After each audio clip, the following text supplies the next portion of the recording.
Hello everyone, Chaos here, and welcome to another old school RuneScape video. As of the time of uploading, Leagues 4 Trailblazer Reloaded will release next week on November 15th.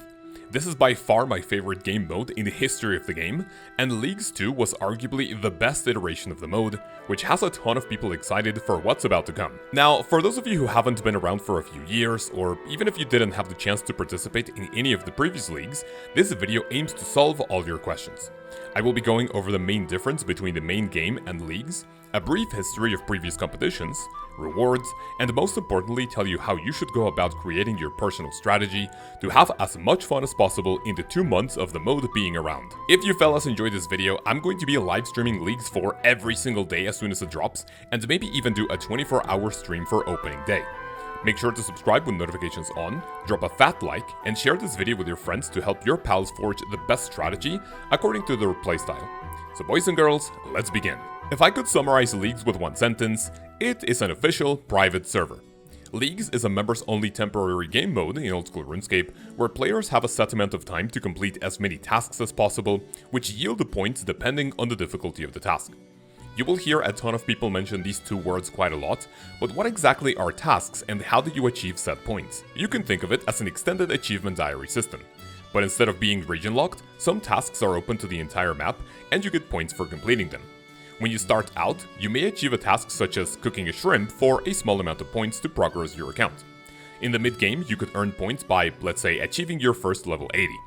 Late and even end-game tasks get pretty crazy, and you could achieve all uniques from a raid for tons of points. The catch is that everyone starts as a fresh Ironman account with 5 times experience rates and unlimited run energy. Now, what does starting out mean? If you hop on a League's world, you will appear in Lumbridge as a brand new account.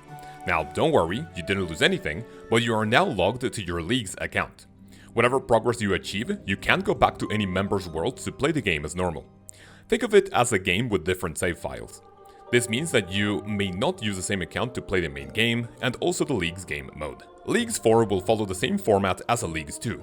You will start the game with only Mistalin and Karamja regions at your disposal. This includes places like Lumbridge, Draenor, Varrock, and the entirety of Karamja. You may level up and achieve items as you normally do on a new account, and you can check your progress in the Leagues tab. Doing things in the game will award points, and after a certain amount of points obtained, 2 things will happen. 1. You will be able to select up to 3 new regions to explore for a new set of challenges and most importantly even more tasks to complete. More interestingly, points also offer progress towards powerful relics that you can simply think of as the cheat codes in the main game. In previous leagues, relics have effects such as giving you more resources, automatically banking items, and some of the most powerful ones gave you 5 times special attack regeneration, double your attack speed for a specific combat style, and even make your attacks an area of effect damage. You have to take an extremely close look at all the relics, because unlike Leagues 3 where you could just swap them out every time you wanted, they are now going to be permanent and you won't be able to choose a different one. Once you unlock a new relic, you will also gain powerful passive effects that will remain constant throughout your entire journey.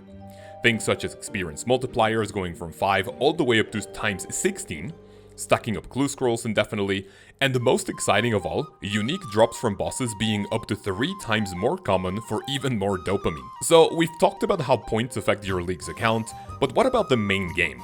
After the league is over, every point you obtain will count towards the League's rewards currency, and you will be able to buy cosmetic items for yourself or to sell your spoils on the Grand Exchange.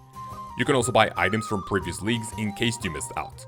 It is important to note that costs for the newest items are not yet known, as Jagex waits about 2 or 3 weeks to see how people advance, and to make it fair for most people to be able to buy pretty much every item in the shop. Last and most importantly, depending on how many points you complete at the end of the league, you will obtain a trophy. In previous iterations of the league, ranks went from bronze all the way up to dragon, and these tiers would be divided by the percentage of players in each of the point threshold. To achieve the dragon trophy, the best one in the league, you needed to be in the top 1% of players at the end of the league. In Leagues 4, you will only need a static number of points to achieve the Dragon Trophy, but players may still compete for ranks in the high scores. When the league comes to an end, your League's account will only keep your rank and the pets it achieved throughout the event, and they will follow you to any further iteration of the game mode. This remains true for every previous league, so if you achieved 1 pet in the first one, 2 in the second one, and 3 in the third one, they will all follow you to the Trailblazer Reloaded and beyond. Other than this, it will be completely wiped in preparation for the next one. I will now give you an extremely brief history of the leagues to set the tone for how exciting it is, and so the next part of the video makes a little bit more sense. The first one was the Twisted League, released in November 2019. Players were locked to Kourend, and you had to forge your own path through the mountains of content in the new continent of Zeah. Incredibly powerful relics let the players take on the Chambers of Xeric in a more efficient way, and it was definitely a huge success when it comes to active player base and to trying something new. I obtained a rune trophy for this one as I was still on my way to maxing, so I didn't go as hard for the dragon trophy. As I said before, Leagues 2 Trailblazer was hands down the best one yet, releasing in October of 2020. Instead of being locked to Zeah, you started with Mistalin and Karamja unlocked, and you had a selection of up to 3 regions to explore. I personally chose Asgarnia, Kandarin, and Fremennik because it made sense for my goal and my playstyle. I achieved the top 250 in points and the top 300 in experience gains, grabbing that dragon trophy nice and clean. A lot of people went for Kandarin, Mauritania, and Asgarnia because the Theater of Blood would be the only raid available at the time, of course because Kourend was not available. Leagues 3 the Shattered Relics was still pretty fun, but felt extremely lackluster for one simple reason. There were no restrictions whatsoever. In Leagues 1 and 2, your relics and regions were extremely important choices you could not reverse. They gave you a sense of feeling stupid if you didn't pick a certain option, and they got really difficult as you progressed through the entire game. In Leagues 3, the entire map was open and every single relic was able to be swapped out for their powerful passive effects. When all of them were unlocked, it became more of a hassle swapping them out for every single activity you had to do. And even a plugin had to be developed to make it less tedious. This time, Jagex is going back to the best formula until they come up with a new one. So, now that you know everything there is to know about leagues, let's go over available regions one by one to show you what they offer, and then a general strategy for you to know how to forge your own path. Okay, Scapers, welcome to the unscripted part of the video, and most of this is going to be based on a beautiful image on Reddit by Sean OSRS. Huge credit to him for making this beautiful graphic that you're seeing on screen, and also I am going to link it in the description for you to follow through for everything you're going to hear in this video, and also for all the content that's going to be available in the league. So like I said before, Mistalin and Karamja are going to be automatically unlocked as you begin. Otherwise, well, you wouldn't have anything to start off with, and those tasks are going to be really cool to make your way through your first region. Not every single important thing in Mistalin and Karamja are going to be, like, available right away, but some notable things are the Abyssal Sire and the Leviathan in Mistalin, as well as Fossil Island. Karamja, of course, has Jad and Zuck, as well as obsidian items, and this is going to be absolutely crucial for you to, not even have to spend an unlock on a region for you to practice Zuck, and then you can take your new knowledge to the main game, and hopefully you'll lose that fear for the Inferno. These two have a ton of tasks for you to open the way to your first unlock, and it is by far the best part of the game, that early game where every single level is going to absolutely fly through. You're going to be able to level up 500 levels in a matter of hours, and it is absolutely unreal.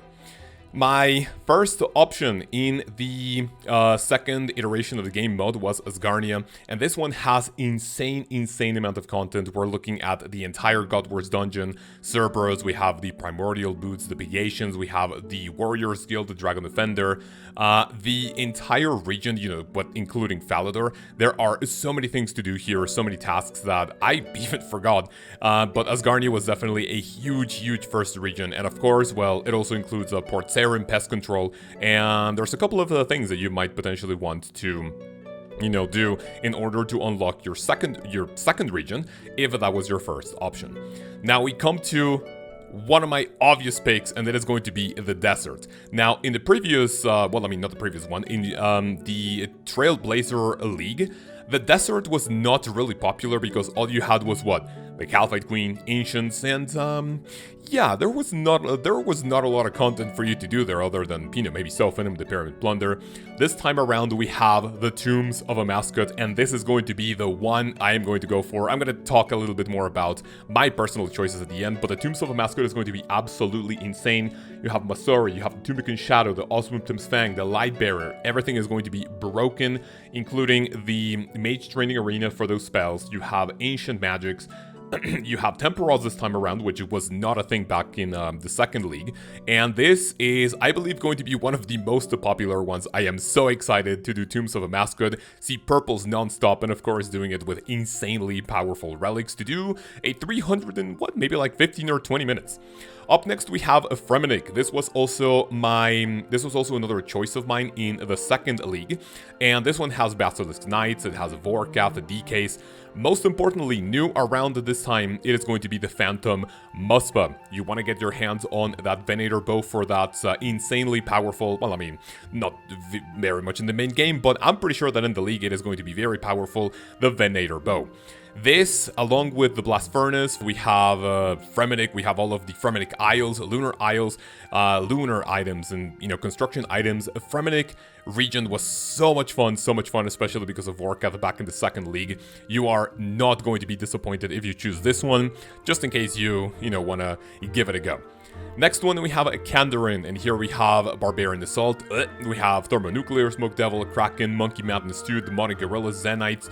Most importantly for melee, you have Piety. This one is going to, if it auto-unlocks, you will still have to do the Knights training rounds, and Piety is going to be an absolute game changer. Sadly for me and for my selections, which I'm going to talk in a little bit, I don't think I'm going to be having this one, but hopefully melee is going to be, you know, okay enough without Piety. Next, we have Mauritania. Obviously, number one choice for this one is going to be the Theater of Blood. Any theater enjoyers are going to be super happy with this one. And you have the Scythe, the Vernic Defender, the Sanguinesti Staff, and of course Justiciar, which maybe in the league is not going to make that much sense, but still could be fun to use. You have Barrows, the entire city of Darkmere, Hallowed Sepulchre, Dale Essence, the Blood Fury. Everything, of course, the Nightmare of Ashihama, which is also a huge one. Well,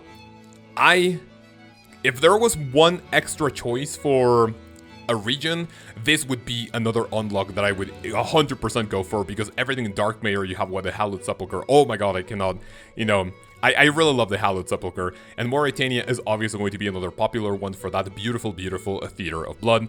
And this time around we have hard mode, so people are going to be able to practice that one very, very nicely. Up next we have Taranwin, if that's even how you pronounce that, and that is the Elf City. It is the Elven Land, which contains Ledia, and most importantly, Priphinus.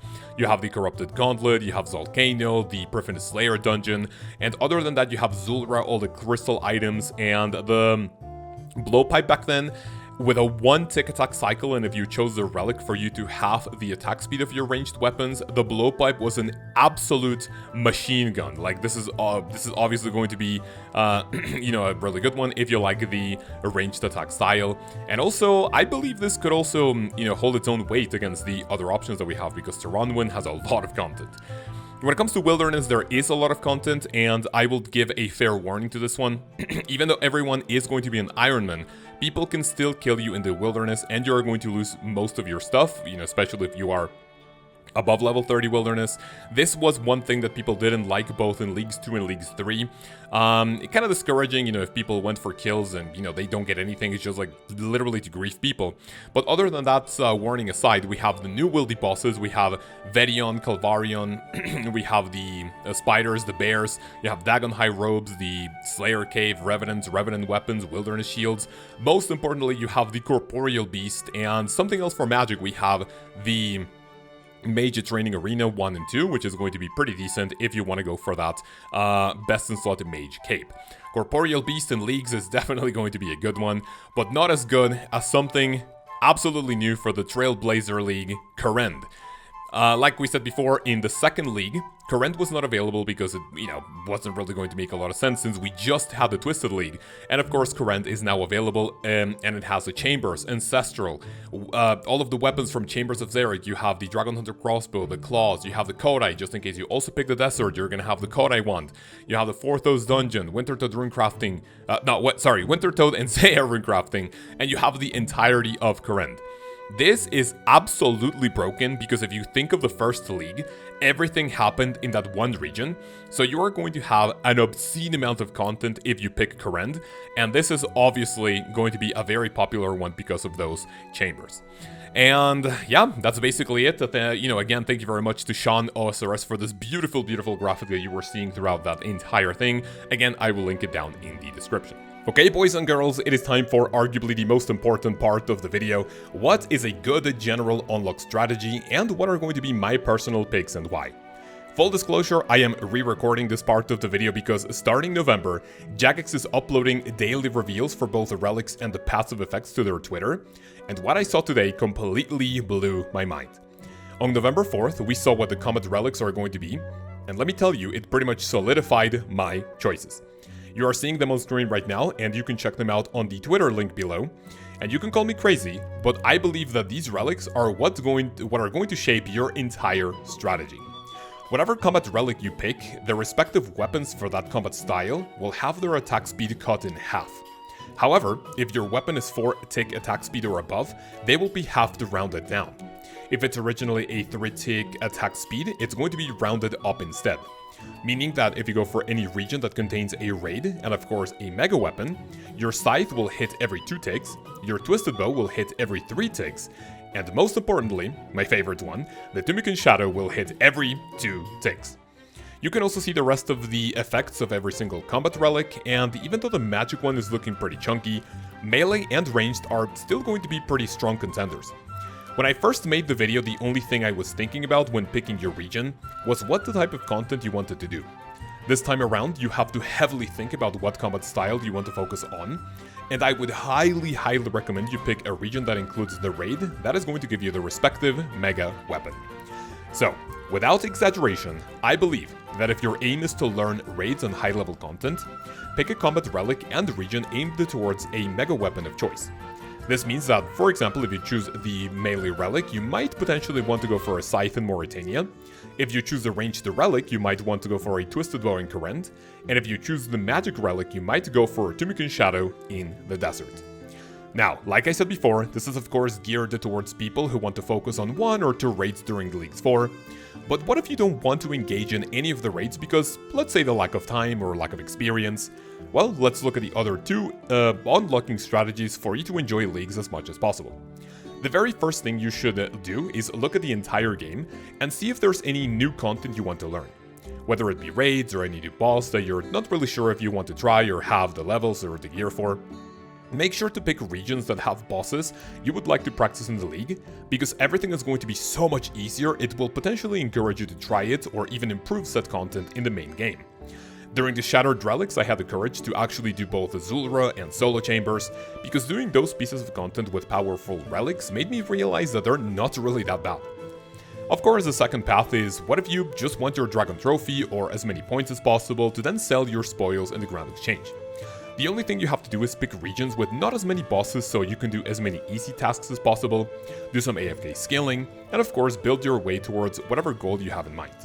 But I would heavily recommend you try something new, maybe just once. Now, super important, now that we're done with what I personally recommend of, the unlocking strategy and what you should keep in mind, both for the Combat Relic, Mega Weapon, and so on, even if you don't want to participate in raids, what is going to be my path? Before re-recording this video, my unlocking strategy for regions was going to be Asgarnia into Current into Desert. Now, it's going to change because even if I want to max, which is what's going to happen, I know that I am in a different position. Last league, I was getting to this full time, and I was able to play anywhere between 10 to like maybe 18 hours a day if I was like super into it. This time around is going to be pretty much the same, and even playing that much, it's still going to take about anywhere between 4 to 6 weeks to max, and you can actually sprinkle a little bit of bossing in between. It's not really like you have to max and then you do PPMing, but after what I saw with the relics, my choices are now going to be Kandarin into Asgarnia into Desert.